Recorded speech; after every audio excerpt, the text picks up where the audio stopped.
शुरुआत होती है और हम एक फ्लैशबैक के सीन को देखते हैं जहाँ पर शाओएन अपने लिए स्फेयर देख रहा होता है और कहता है, क्या मुझे यूनशी सिटी में कोई बढ़िया स्फेयर मिल पाएगा। शाओएन उस स्फेयर को छूकर देखता है तो साइड में खड़े आदमी उसे देखकर बोलते हैं, शायद ये इस स्फेयर को तो खरीद ही लेंगे। शाओएन उसे भी खरीदने से मना कर देता है। वे दोनों आदमी स्पेयर को उठाकर ले जा रहे होते हैं। तभी उन्हें उनका बॉस दिखता है जो उनसे पूछता है, ये क्या चल रहा है। उनमें से एक आदमी बोलता है, यह 9वीं बार है और इस स्पेयर को भी उन्होंने नहीं खरीदा। उनका बॉस उन्हें वेयर हाउस में से वो स्पेयर लाने के लिए बोलता है। अगले सीन में हम उनके बॉस को देखते हैं जो शाओएन के सामने बैठा होता है और उसे स्पेयर दिखा रहा होता है।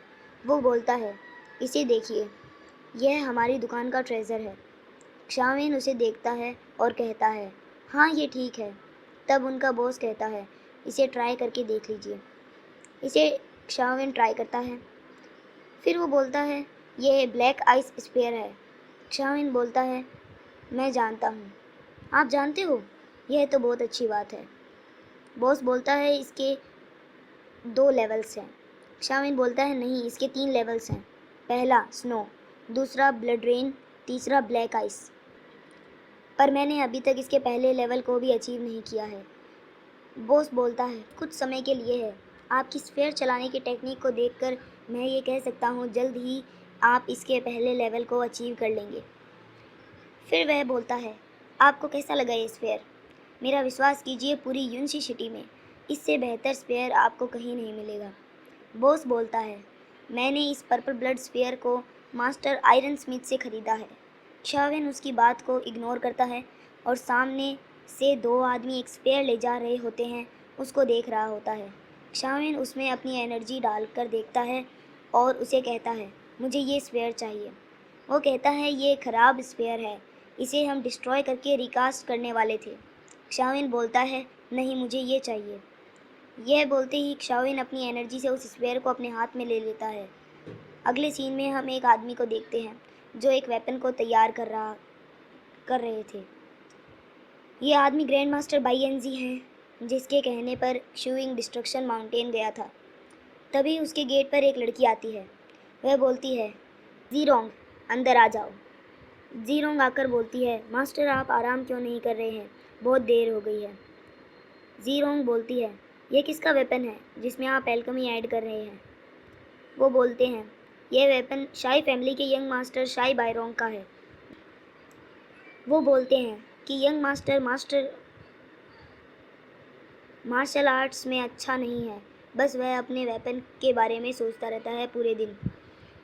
जीरोंग कहती है वेपन को देखकर, वाओ, एल्केमी ब्लेसिंग वाला वेपन, हम फ्यूचर में हर सक्सेस अचीव कर लेंगे। ग्रैंड मास्टर बोलते हैं, यह इतना आसान नहीं है, एल्केमी के वेपन को यूज़र की ताकत के अनुसार होना चाहिए। फिर ग्रैंड मास्टर बोलते हैं, शाय बायरोंग, अगर तुमने मुझे इनफ गोल्ड नहीं दिए तो।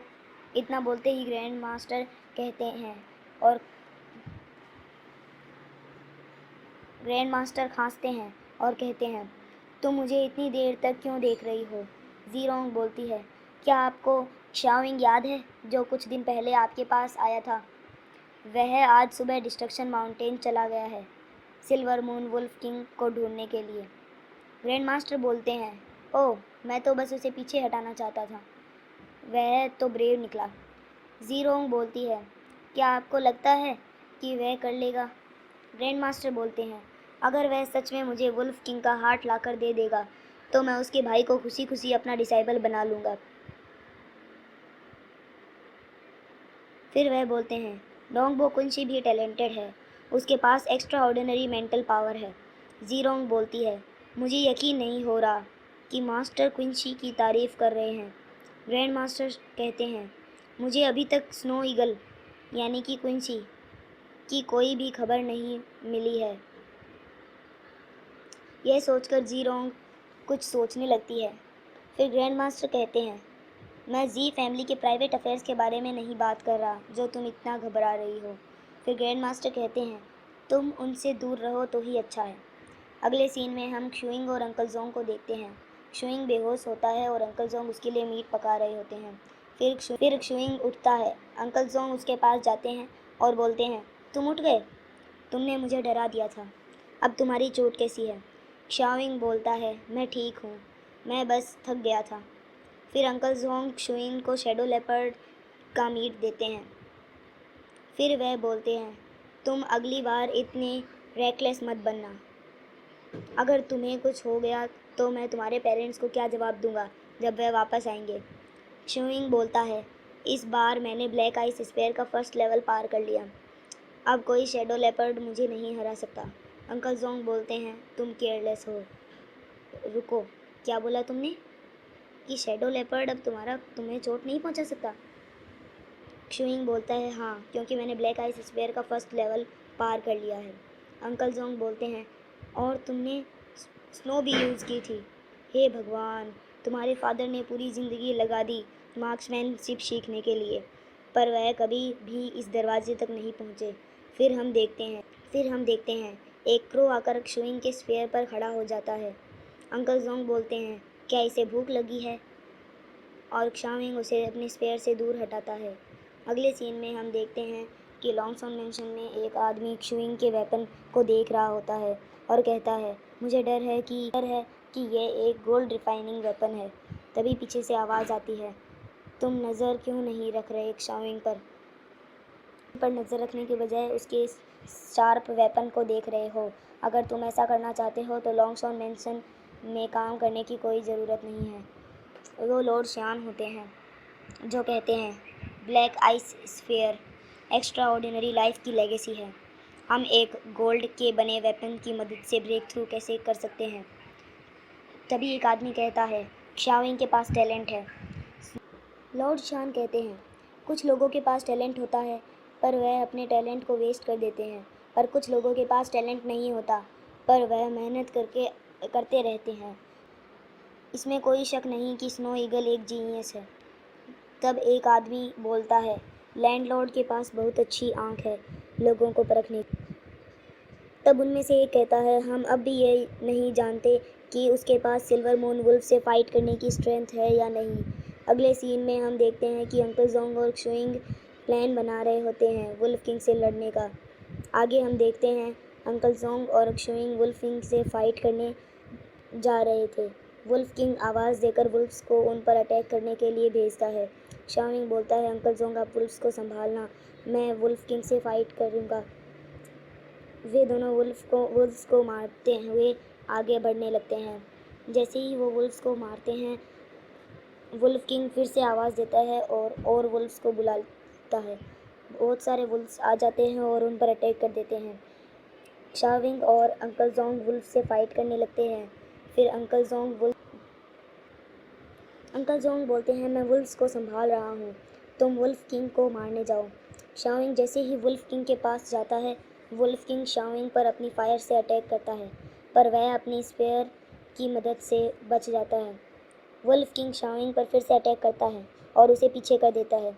शाओविंग अपनी फास्ट स्पीड की मदद से वुल्फ किंग पर बार बार अटैक कर रहा होता है। वुल्फ किंग उस पर फिर अटैक करता है। शाओविंग उससे बचकर फिर से उस पर अटैक करता है और शाओविंग के बार बार अटैक करने की वजह से वुल्फ किंग नीचे गिर जाता है और मर जाता है। उधर अंकल जोंग वुल्फ से फाइट करके थक चुके होते हैं। तभी उन पर पीछे से दो वुल्फ अटैक कर देते हैं। तभी शाओविंग उन दोनों को मारकर उन्हें पीछे कर देता है। फिर शाओविंग अंकल जोंग के पास आता है और उन दोनों वुल्फ को मार देता है। तभी शाओविंग के सामने से एक वुल्फ भाग कर जाता है। शाओविंग उसके पीछे भागता है, पर तभी उसके सामने उसकी मदर आ जाती है और सीन वहीं से शिफ्ट हो जाता है। और अगले सीन में हम देखते हैं अंकल जोंग और शाओविंग जो सिल्वर मून वुल्फ किंग और शैडो लेपर्ड की स्किन को अपने पीछे लिए चल रहे होते हैं। अंकल जोंग बोलते हैं, तुम्हारे पास अपॉर्चुनिटी थी, तुम उस वुल्फ को मार सकते थे, पर तुमने उसे क्यों नहीं मारा? बोलता है, हमारा गोल सिर्फ वुल्फ किंग को मारना था और उसके हार्ट को लेना था। शाओविंग सोचता है, उस वुल्फ को देखकर मुझे मेरी मॉम याद आ गई थी जिन्होंने मुझे बचाने के लिए खुद को पकड़वा दिया। टोकन। फिर वो अंकल जोंग को बोलता है, आपने कहा था जब मुझे ब्लैक आयरन टोकन लॉन्गसॉन टावर में से मिल जाएगा तब आप मुझे पेरेंट्स के बारे में सब कुछ बताएंगे। क्या मैं सही हूँ? अंकल जोंग कहते हैं, हाँ, मैं जाइबिन का उसके बाद हमें गायबिन का पोस्टर दिखाया जाता है जिसके ऊपर 52 हाउसेस और सिल्वर का इनाम रखा हुआ होता है। फिर हमें गायबिन दिखाया जाता है जिसके सामने 2 आदमी थे। वह अपने आदमी को बोल रहा होता है कि मुझे सिर्फ एक आदमी चाहिए था, तुम 2 क्यों ले आए? वह आदमी बोलता है, आप इनमें से एक को रख लीजिए। गायबिन कहता है, अगर मैं एक को रख लूँगा तो दूसरे को हमारे अड्डे के बारे में पता चल जाएगा और वह बाहर जाकर बता देगा। यह सुनकर वे दोनों आदमी गिड़गिड़ाने लगते हैं और कहते हैं, मास्टर, हमें माफ़ कर दीजिए, हम वादा करते हैं हम बाहर किसी को नहीं बताएंगे। गायबिन उन्हें मारने से मना करता है और उनके सामने एक चाकू फेंक कर कहता है, तुम में से जो भी ज़िंदा बचेगा वही मेरा आदमी बनेगा। वे दोनों आदमी एक दूसरे से फाइट करने लगते हैं। तभी वहाँ वो दोनों आदमी आते हैं जो अंकल जोंग और शाओइंग का पीछा कर रहे थे। अगले सीन में हम गायबिन और उसके लोगों को देखते हैं जो एक पहाड़ की चोटी पर खड़े होकर उनके आने का इंतज़ार कर रहे होते हैं। गायबिन अपने आदमी को मारते हुए बोलता है, कहाँ है वो जो अपने ऊपर सिल्वर मून वुल्फ किंग और शेडो लेपर्ड की स्किन लिए चल रहे थे? उसका आदमी बोलता है, वह बस आते ही होंगे। तभी सामने से अंकल जोंग और शाओइंग आ जाते हैं। शाओइंग बोलता है, अंकल जोंग, क्या आपको अभी वो फील हो रहा है? अंकल जोंग कहते हैं, मुझे साइबर अलायंस की खुशबू आ रही है। तभी उनके सामने गायबिन आ जाता है और बोलता है, मैंने सोचा भी नहीं था हम दोबारा मिलेंगे। गायबिन के लोग उनको चारों ओर से घेर लेते हैं।